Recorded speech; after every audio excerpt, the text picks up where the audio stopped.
অভিষেকের নামে তোলাবাজি, তীরে মেয়রের ওএসডি। অভিষেক বন্দ্যোপাধ্যায়ের নাম করে মোটা টাকা আদায়ের অভিযোগ কলকাতার মেয়রের অফিসের ওএসডি কালীচরণ বন্দ্যোপাধ্যায়ের বিরুদ্ধে।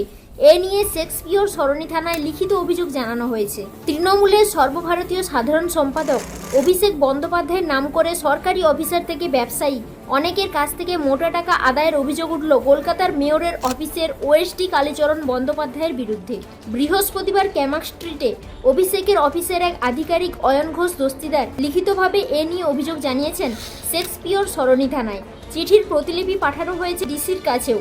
এর আগেও ডায়মন্ড হারবারের সাংসদের নাম করে প্রতারণার অভিযোগ জমা পড়েছিল পুলিশের কাছে। সেই ঘটনায় একাধিক ব্যক্তি গ্রেপ্তারও হয়েছে। কিন্তু এবার খোদ মেয়রের অফিসের ওএসডির বিরুদ্ধে এভাবে টাকা আদায় ও আর্থিক প্রতারণার বিস্ফোরক অভিযোগ উঠেছে। পুলিশ সূত্রের খবর, অভিযোগপত্র খতিয়ে দেখে প্রয়োজনীয় পদক্ষেপ করা হচ্ছে। ঠিক কী অভিযোগ তোলা হয়েছে ওএসডির বিরুদ্ধে?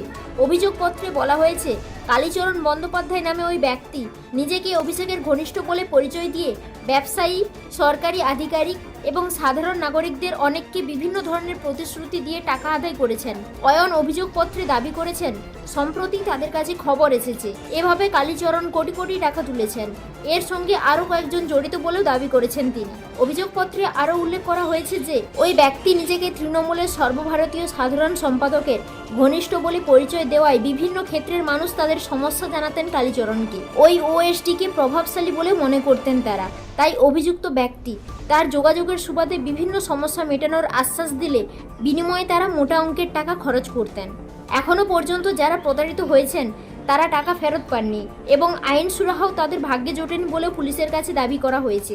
এই অভিযোগের ভিত্তিতে যাতে পুলিশ দ্রুত এফআইআর করে তদন্ত শুরু করে সেই আর্জিও জানানো হয়েছে। চিঠিতে অয়নের দাবি, এভাবে লোক ঠকিয়ে কোটি কোটি টাকা প্রতারণার যে চক্র চলছে তাতে কালীচরণের পাশাপাশি আরও কেউ এর সঙ্গে জড়িত থাকলে তাদেরও চিহ্নিত করতে ব্যবস্থা নেওয়া হোক।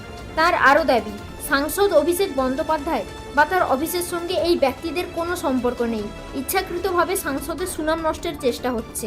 পুলিশ সূত্রের খবর, কালীচরণ কোন কোন ব্যক্তির কাছ থেকে এভাবে টাকা তুলেছেন, কোথায় এই কারবার চলতো আর কে বা কারা এর সঙ্গে জড়িত সেসব খতিয়ে দেখা হচ্ছে।